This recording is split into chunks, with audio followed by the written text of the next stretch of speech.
Bienvenidos a su especial Cárcel Infernal, Muerte sin Escape. Una recopilación de lo ocurrido este martes 28 de septiembre, hecho que es la consecuencia de una crisis carcelaria que se agudiza. En lo que va del año se ha perpetrado más crímenes de esta misma condición, que ya suman más de 200 muertes de reos, una cifra mayor del año 2020, siendo este el más mortífero.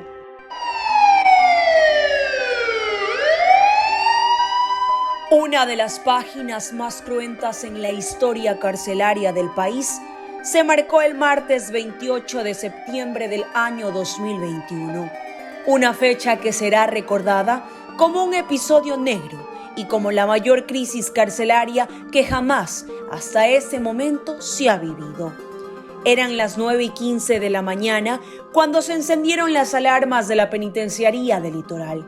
Comportamientos inusuales de los reos que caminaban desaforadamente de un pabellón a otro buscando las armas y municiones que con mucha cautela previamente habían escondido en caletas. Los mismos instrumentos que utilizarían para perpetrar macabros asesinatos y desmembramiento de cuerpos.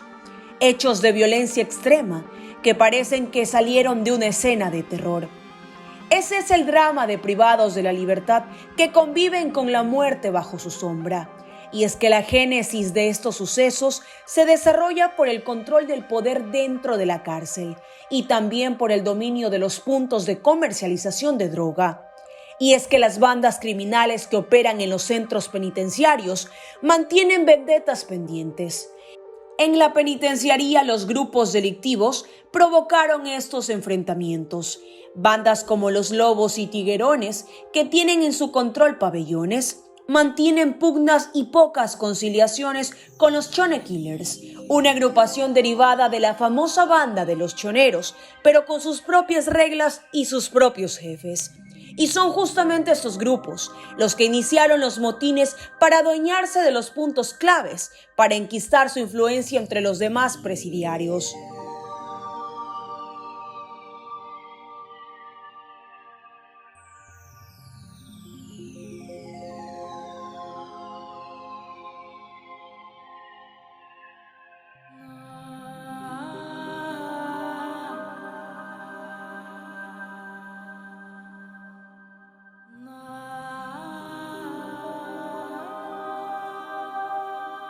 Pero este episodio se suma a uno de los 3 registrados en lo que va del año.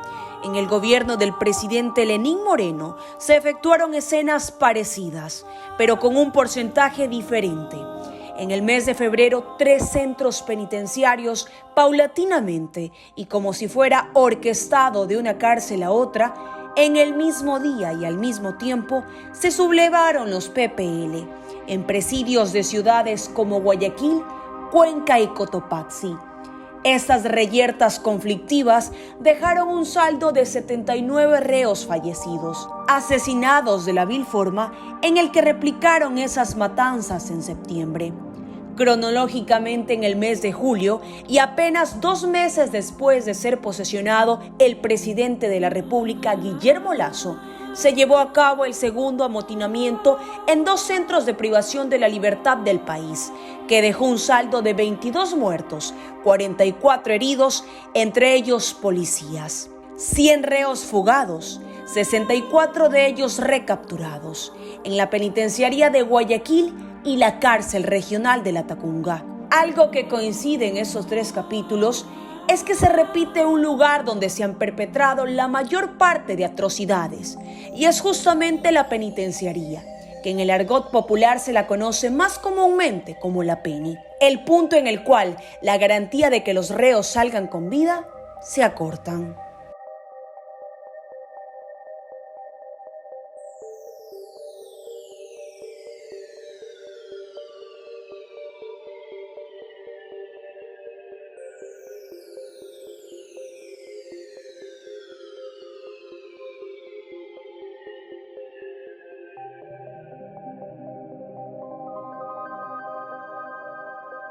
El de septiembre fue el episodio que más víctimas tendría. la misma que duraría horas sin que las fuerzas del orden pudieran controlar la situación. Pese a los esfuerzos por acordonar el lugar para evitar que el tránsito pueda complicar la llegada de los grupos tácticos de policías y militares que llegaron para mitigar la situación, pese al contingente desplegado a los alrededores del punto donde los disturbios se produjeron, vecinos que viven cerca de la cárcel estaban atemorizados debido a las constantes detonaciones que parecía que se estaba desarrollando una guerra campal, donde las autoridades decían que ya estaba todo en la normalidad. Mira, el día de hoy tú tienes resultados, porque el día de hoy la ciudadanía puede estar tranquila que la Policía Nacional con las fuerzas de orden táctico han logrado restablecer el orden. Hoy mismo, en menos de 24 horas se ha logrado. Era importante hacerlo de manera inmediata y se lo ha logrado. Es un trabajo duro, pero la Policía Nacional, sus efectivos, algunos aquí me acompañan, están aquí presentes, con el trabajo de ellos se ha logrado restablecer ese orden. El Estado y la ley se tienen que sentir. Mientras los gritos y los estridentes sonidos decían lo contrario. Estas mismas personas, a través de sus teléfonos móviles, captaban lo estrepitoso y difícil que se hacía cada vez poder tranquilizar a un tropel de reos que se desplazaban con desparpajo y coraza para atentar contra los demás. En total, más de 12 horas de enfrentamientos. Pero a la par de estos disturbios y conociendo la situación carcelaria, las familias de estos privados vivían zozobra pensando en cómo estarán sus hijos, padres o esposos que, cumpliendo la condena de sus delitos, combatían por sobrevivir, de los cuales 119 no corrieron con la misma suerte. Abandonados y destrozados por pedazos, rostros que en su semblante reflejaban dolor y clemencia antes de morir en mano de sus torturadores.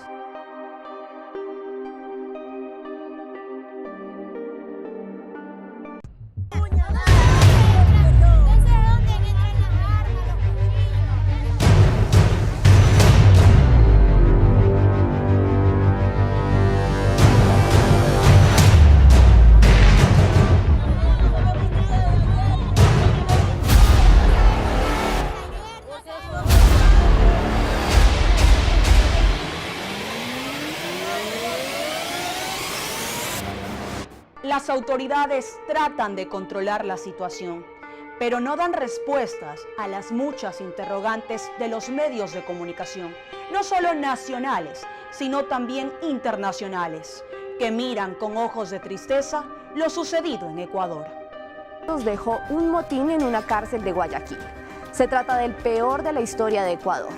El presidente Guillermo Lasso declaró el estado de emergencia en todo el sistema penitenciario para hacer frente a la crisis, pues la revuelta se dio entre bandas rivales que operan desde las prisiones y se disputan el control de las rutas del narcotráfico hacia el norte del continente. Les contamos cómo operan. Entre las oscuras y lobregas celdas yacían los cuerpos de aquellos hombres que en algún momento tenían la esperanza de salir y reconstruir sus vidas. Cuando empezó la masacre se confirmaban que existían muertes, pero no el número exacto. Al principio se especulaba de un pequeño grupo que bordeaba, según las autoridades, 19 PPLs que perdieron la vida. Sin embargo, según corrían las horas, las cifras iban en aumento y ya no existían 19, sino más de 30, aunque por redes sociales se empezaba a intuir que eran más víctimas. Y efectivamente, el nuevo director, que tan solo llevaba horas al frente del Servicio Nacional de Atención Integral, Bolívar Garzón, a través de una entrevista en el medio NT24, canal colombiano, aceptó que existía un centenar de muertos y más de 50 heridos de gravedad. En la penitenciaría, donde hace apenas unas horas pues tenía lugar esa crisis, ¿nos puede confirmar el número de muertos en estos momentos?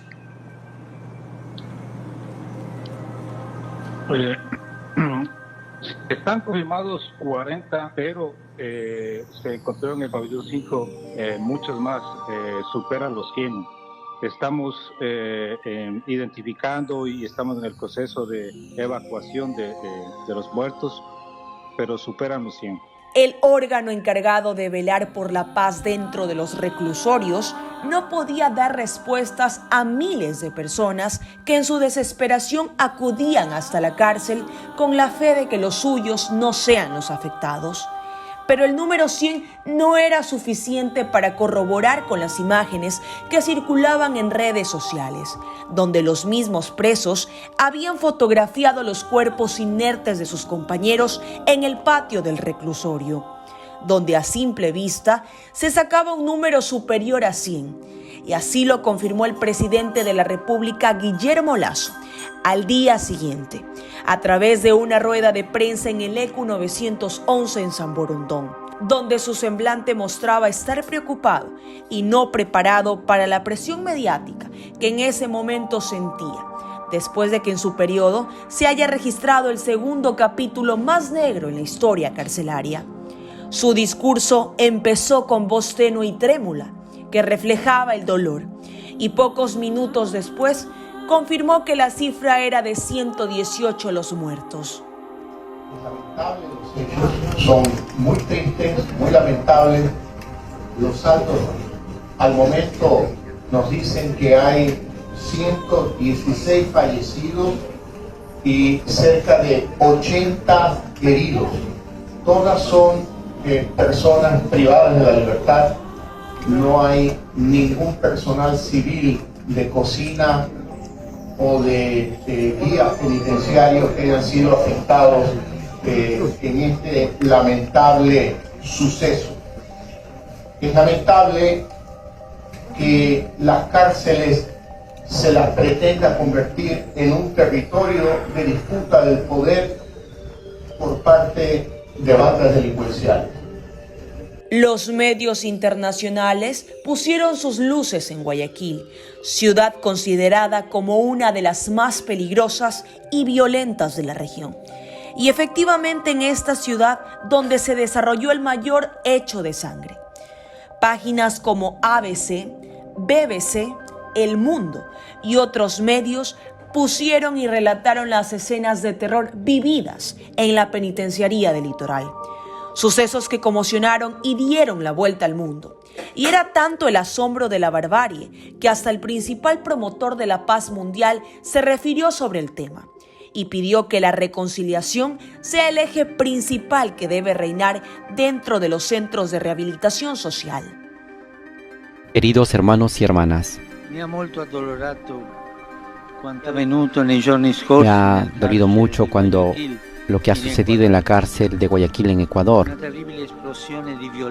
Una terrible explosión de violencia entre los detenidos que pertenecen a grupos diversos ha producido más de 100 muertos y numerosos heridos.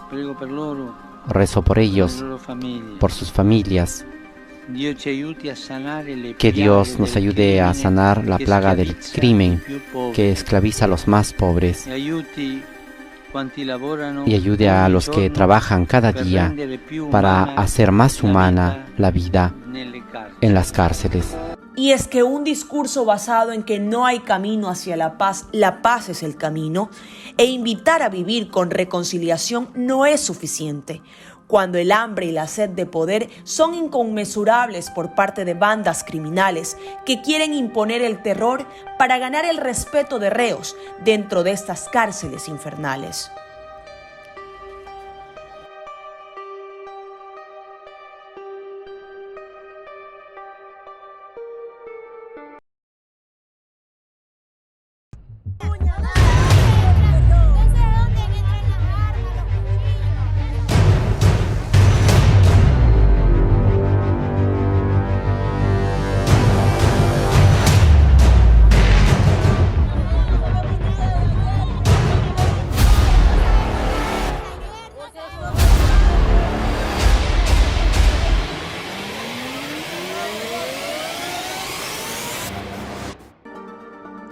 Y el drama más visible lo viven los familiares, que al enterarse de lo sucedido en las cárceles, piden información desesperadamente. Información que llega a cuentagotas.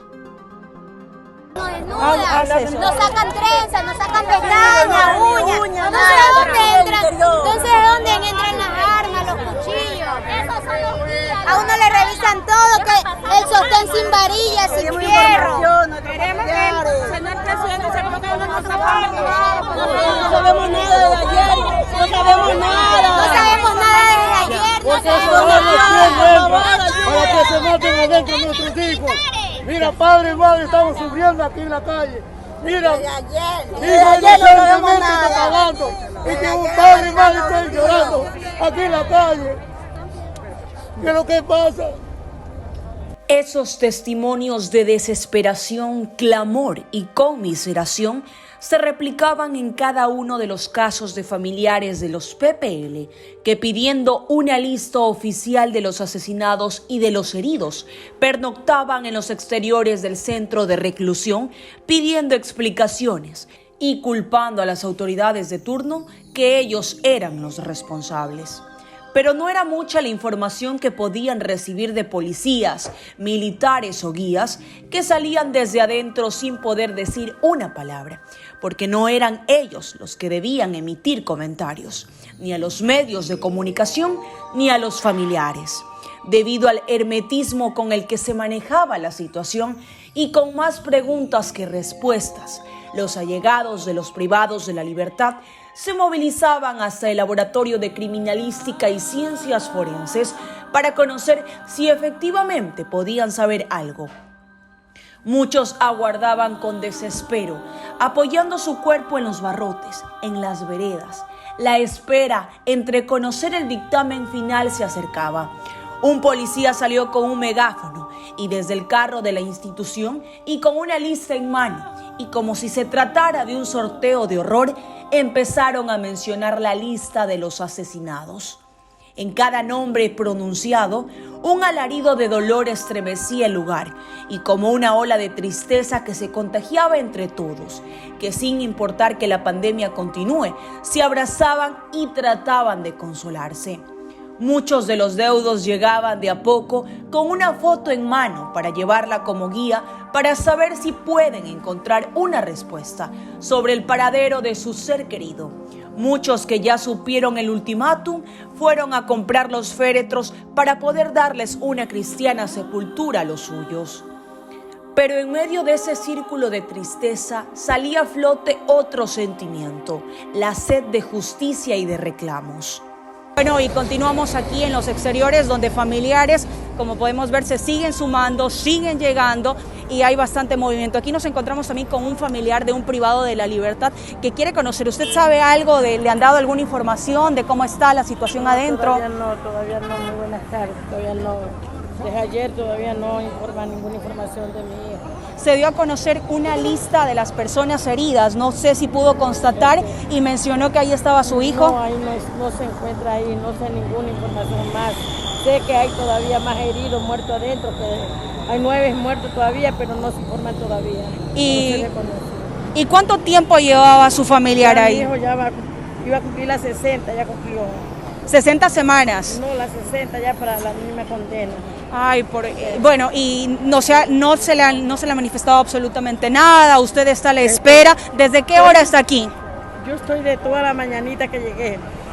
La mañanita que llegué porque yo no sabía nada. Anoche cuando me informan porque yo no uso teléfono. Mi hijo me llamó hasta el día sábado y de ahí no he podido informar nada más. ¿Sabe la vida de mi hijo? No sé nada. ¿Y ha podido conversar con otros familiares que están aquí? Tampoco están en su misma situación. Sí, la misma situación. ¿Qué le pide a las autoridades en este caso? Yo quiero en este momento yo quiero ayuda. Yo necesito justicia para todos y que nuestro hijo no puede ser que le pase toda esta cosa. Aquí tenemos también otro testimonio de uno de los familiares de los privados de la libertad que mencionó en lo que estábamos conversando que él ha venido a visitar a su hijo que se encuentra privado de la libertad adentro hace aproximadamente 2 días. ¿Usted cómo vio el escenario que se vive dentro de la cárcel? Eso es un problema adentro. Allá los que mandan son los presos, porque ahí los guías tienen miedo de entrar. Y yo le pido al señor presidente que ponga orden en esto, le digo. Que mande el ejército, la policía y la marina adentro. Que le traigan la comida, que están sin comer. El que tiene otro problema, están sin comer los muchachos ahí. 2 días sin comer. Cada vez que hay otro problema, no come. Ahorita vino la comida, en vez de dejarla entrar, la sacaron. ¿Usted ha tenido algún tipo de comunicación con su hijo? No, hasta ahorita no. No tiene ningún tipo de comunicación. Nada, no está nadie, no solamente yo, nadie. Nadie. No sabe si está herido. No sé si está herido, está vivo, está muerto, no sé nada.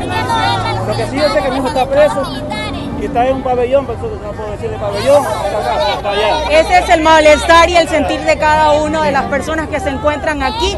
Piden información, piden al gobierno que por favor les den una nota, que les digan la lista de los heridos, que si están asesinados.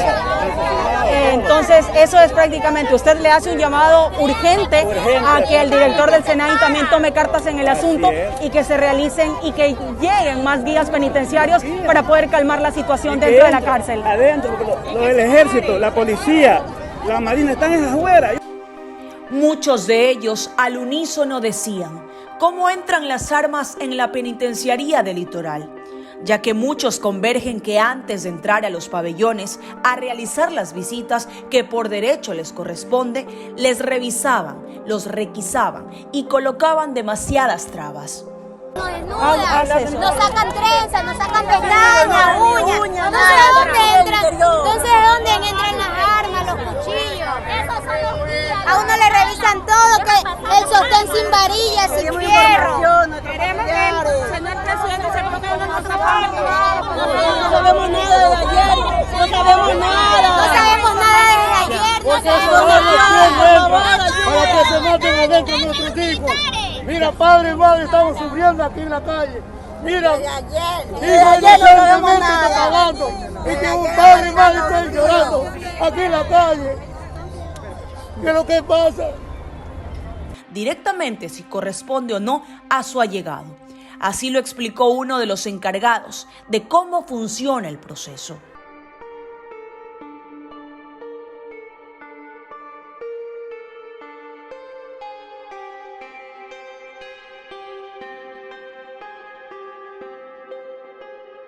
Y es así que mientras Guayaquil se preparaba para las fiestas octubrinas, la tormentosa realidad que enfrentan muchos familiares de los PPLs de la cárcel del Litoral deterioró el espíritu festivo de la ciudad y del país.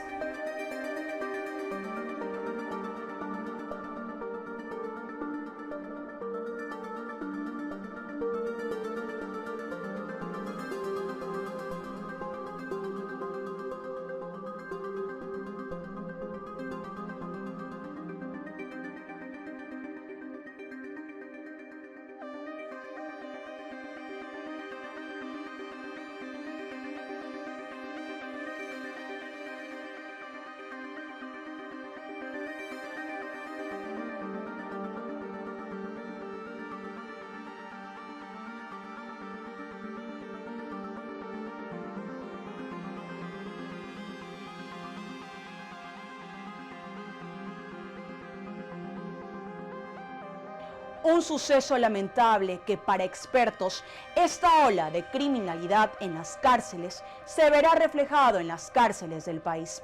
Este ha sido su especial Cárcel Infernal, Muerte sin Escape.